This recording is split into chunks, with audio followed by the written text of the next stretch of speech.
Getting a business email with Squarespace is a straightforward process that enhances your professional image. Here's how to set it up.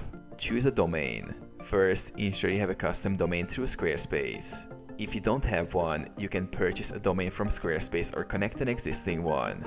Access email setup.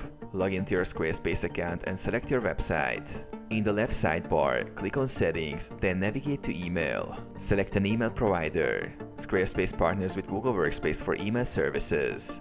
Click on Get Started under the Google Workspace section. Fill out the form. You'll be redirected to the Google Workspace sign-up page. Fill out the necessary information, including your desired email address and payment details. Verify your domain. Follow the instructions provided to verify your domain.